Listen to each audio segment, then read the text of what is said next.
Halo guys, kembali lagi di channel Baut Belajar Otodidak Teknologi. Kali ini kita akan ngebahas mengenai sejarah komputer dan perkembangannya.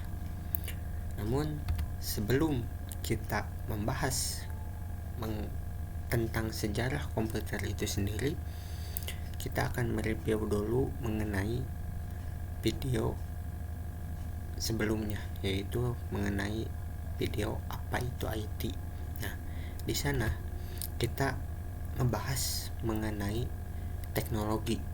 Teknologi itu adalah alat atau sistem yang diciptakan untuk membantu pekerjaan manusia. Dan informasi itu sendiri adalah data yang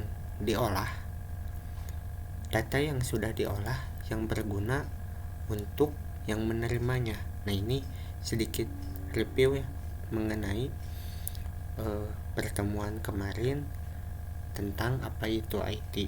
Nah, untuk lebih jelasnya kalian bisa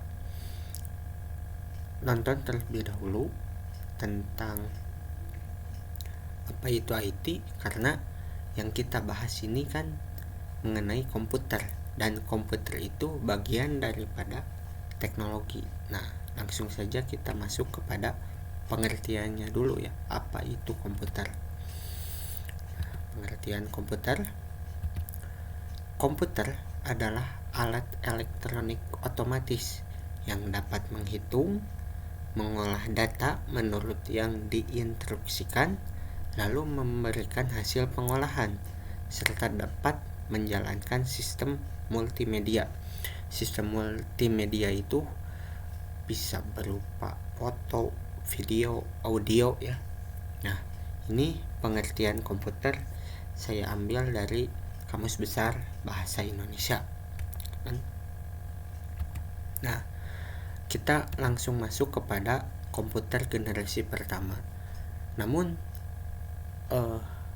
bayangan komputer mungkin dari teman-teman adalah komputer yang ada lampu kedap-kedip gitu ya, atau kita sering lihat itu di komputer gaming ya. Nah, mungkin ada juga yang kebayangnya komputer itu adalah sebuah mesin yang besar gitu ya. Nah, komputer generasi pertama ini di tahun 1946 dan juga sampai tahun 1959. Komputer generasi pertama menggunakan tabung vakum untuk memproses dan menyimpan data. Komputer generasi pertama dapat membantu para ahli dalam menyelesaikan masalah perhitungan dengan cepat dan tepat. Jadi, awal mula untuk diciptakannya sebuah komputer itu tuh untuk proses perhitungan dalam pada saat itu pada saat peperangan ya. Jadi untuk menghitung berapanya gitu. Nah, komputer pertama kali diciptakannya itu untuk proses hitung-menghitung, untuk awal generasi pertama gitu ya. Nah, mungkin secara gambarnya seperti ENIAC ya, atau Electronic Numerical Integrator and Calculator. Nah, ENIAC dibangun oleh Angkatan Darat Amerika Serikat untuk laboratorium penelitian persenjataan dengan tujuan untuk menghitung tabel tembakan senjata. Nah, ini kan seperti yang saya katakan tadi, bahwa komputer itu diciptakan pertama kalinya untuk menghitung. Nah, menghitung ini tuh dalam proses perang gitu ya, untuk menghitung tabel tembakan senjata. Nah, ide ini tuh pertama kali diciptakan oleh J. Presper Ecker dan John William Mauchly. Komputer tersebut dibangun pada tanggal 17 Mei 1943 dan mulai beroperasi itu tepatnya di bulan Februari 1946. Nah, untuk diperlihatkan kepada umumnya yaitu pada tanggal 14 Februari 1946.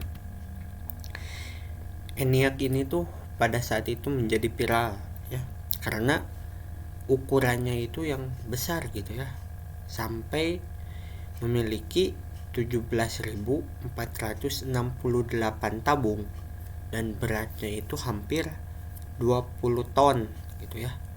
Untuk luas wilayahnya sekitar 1.167 meter persegi. Nah, mungkin untuk gambarnya seperti ini ya. Ini tuh menghabiskan ruangan yang besar gitu ya.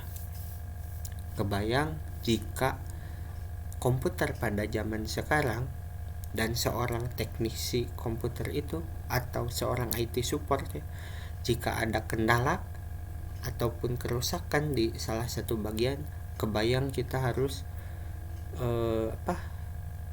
masuk gitu ya ke tabung ini gitu. Nah, ini untuk komputer generasi pertama. Lalu ada komputer generasi kedua, yaitu di tahun 1959 sampai 1964. Nah, komputer generasi kedua merupakan komputer yang sepenuhnya menggunakan transistor. Mereka juga memiliki komponen yang diasosiasikan dengan komputer pada saat ini, yaitu seperti printer, penyimpanan, memori, sistem operasi, dan program. Nah, ini di generasi kedua ini kita mulai mengerucut ya, komputer yang kita kenal seperti sekarang ini, baik PC ataupun laptop. Nah, di generasi kedua mulai tercipta gitu ya. Nah, salah satu contoh penting komputer pada masa ini adalah IBM 1041 yang diterima secara luas di kalangan industri. Pada tahun 1965, hampir seluruh bisnis besar menggunakan komputer generasi kedua untuk memproses informasi keuangan. Nah, ini tuh jelas ya, namanya teknologi itu untuk membantu pekerjaan manusia. Dan di tahun kedua ini ataupun generasi kedua ini mulai terasa manfaatnya untuk komputer itu sendiri. Nah, next, untuk contoh gambarnya mungkin seperti ini, mulai agak kecil ya. Kita bisa lihat di sini untuk gambarnya tidak terlalu besar ya, seperti gambar atau komputer pada generasi pertama. Lanjut, ada komputer generasi ketiga tahun 1964 sampai 1970.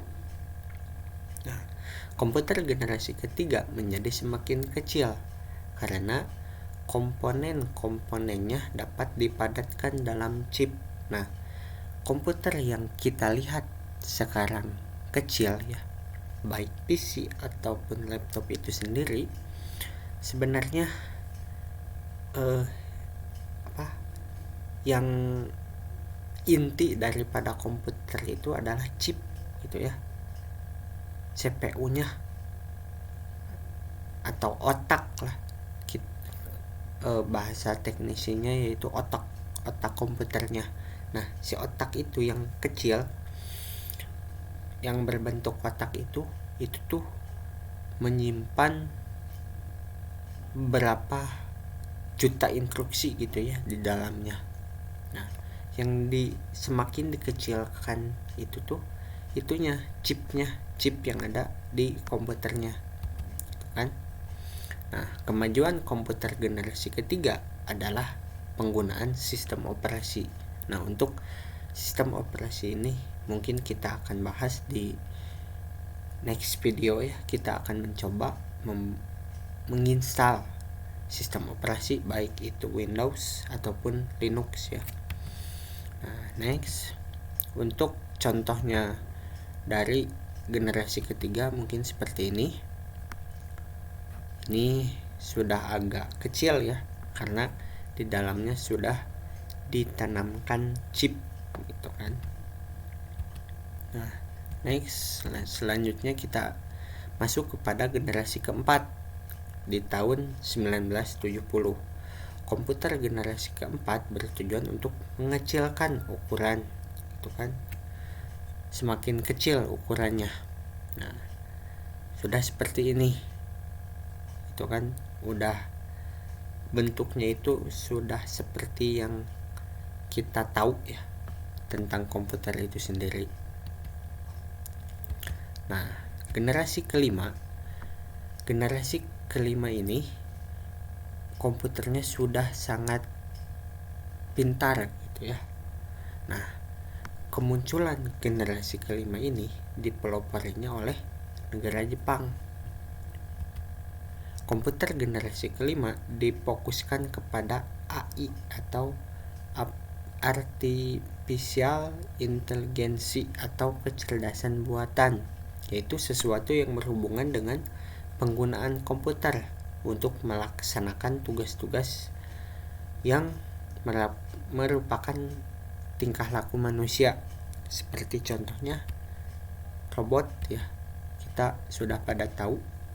Nah, seperti ini, ataupun alat-alat yang serba otomatis gitu ya, kita bisa temui di mall-mall ataupun di mana ya. Nah, ini tuh ditanamkan sensor di dalamnya. Nah, ini contoh generasi kelima. Mungkin untuk komputer generasi masa depan, kedepannya si komputer ini dapat berkomunikasi seperti manusia gitu ya. Kita tunggu saja, karena perkembangan teknologi itu tiap hari semakin semakin cepat gitu. Jika kita tidak mengejar ataupun update tentang teknologi, kita akan ketinggalan. Kita bisa lihat handphone contoh. Waktu tahun 2010 ke bawah, kita semua tahu bahwa yang merajai handphone itu Nokia ataupun merek yang lainnya tuh. Tapi yang terkenal itu Nokia. Tapi kita lihat sekarang bagaimana perkembangannya. Untuk sekarang handphone saja sudah banyak ya merek-merek yang lain. Ada iPhone, Vivo, ataupun yang lainnya. Nah, kenapa Nokia pada saat sekarang itu tidak merajai pasar gitu ya? Karena mereka tidak mau mengupdate gitu. Pada saat Android mulai pertama kali muncul, mereka tidak bisa mengupdate sistem mereka. Sempat meluncurkan sistem Android, namun pasar di masyarakat sudah agak berkurang gitu ya. Nah, ini menjadi contoh buat kita harus mengupdate perkembangan dari teknologi itu sendiri. Nah, next selanjutnya ini ada penggolongan komputer gitu ya. Nah, komputer ini bisa kita golongkan ke dalam 3 ya. Ini saya ambil dari Mustakini. Yang pertama, berdasarkan data yang diolah. Nah, berdasarkan data yang diolah ini kita bisa bagi lagi ke dalam 3 bagian. Yang pertama ada berdasarkan analog gitu ya. Apa itu analog? Itu data kontinu dari hasil fisik, biasanya untuk melakukan satu tugas gitu ya. Contohnya barometer ataupun termometer dan lain-lainnya. Jadi komputer ini tuh hanya bisa melakukannya hanya satu tugas gitu ya. Nah, itu berdasarkan data yang diolah mengenai analog. Lalu yang kedua ada digital. Nah, digital ini tuh data yang diolahnya itu bisa berupa angka ataupun huruf. Nah, contohnya itu seperti PC, handphone, atau kalkulator sains gitu ya. Nah, lalu ada yang terakhir berdasarkan data yang diolah, yaitu hybrid, adalah perpaduan antara digital dan analog. Contohnya itu seperti USG gitu kan, kita bisa melihat gitu ya, USG ataupun janin yang ada di perut ibu gitu ya. Nah, itu tuh perpaduan antara data analog dan digital. Lalu yang kedua ada berdasarkan penggunaan. Nah, penggunaan ini bisa kita bagi dua. Yang pertama ada special purpose, atau digunakan untuk satu tugas dan dapat berupa komputer analog seperti server, kasir, menimbang paket gitu ya. Nah, ini tuh untuk satu tugas gitu ya. Kita ambil contoh kasir gitu. Gunanya untuk apa sih? Mencatat transaksi pembelian, penjualan gitu ya. Nah, itu tuh untuk satu tugas. Yang kedua ada general purpose, yaitu digunakan untuk lebih dari satu tugas. Dapat memiliki data analog atau digital dan memiliki kemampuan tertentu. Contohnya PC gitu ya. PC pribadi itu juga masuk ke dalam general. Nah, ada yang terakhir berdasarkan ukuran. Kita bisa lihat ya, dari pertama komputer itu diciptakan yang ukurannya sangat besar hingga kecil. Nah, ini berdasarkan ukuran gitu ya. Nah, next, lalu ada penerapan komputer. Kita bisa lihatlah, zaman sekarang itu sudah zamannya digital. Hampir semua bisnis itu sudah menerapkan komputer di dalamnya gitu ya. Bidang teknik dan sains sudah menanamkan komputer di dalamnya. Lalu ada perbankan. Kita bisa lihat teknologi zaman sekarang seperti mobile banking gitu ya, ataupun internet banking itu sudah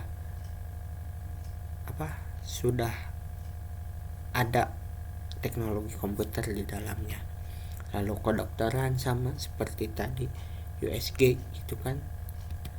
Bidang pendidikan sama itu kan, zaman sekarang banyak yang menggunakan metode pembelajaran itu sudah serba online gitu kan. Bisa memakai Zoom Meet atau Google Meet ataupun aplikasi yang lainnya. Lalu bidang bisnis pun sama, apalagi kita lihat e-commerce zaman sekarang gitu ya, ataupun marketplace itu bertransaksi itu sudah melalui teknologi komputer gitu kan. Nah, mungkin untuk sejarah komputernya untuk video kali ini cukup sekian. Secara penyampaian mungkin saya masih agak kaku gitu ya untuk penyampaian secara teori tentang komputer itu sendiri. Mudah-mudahan kedepannya, karena sering agak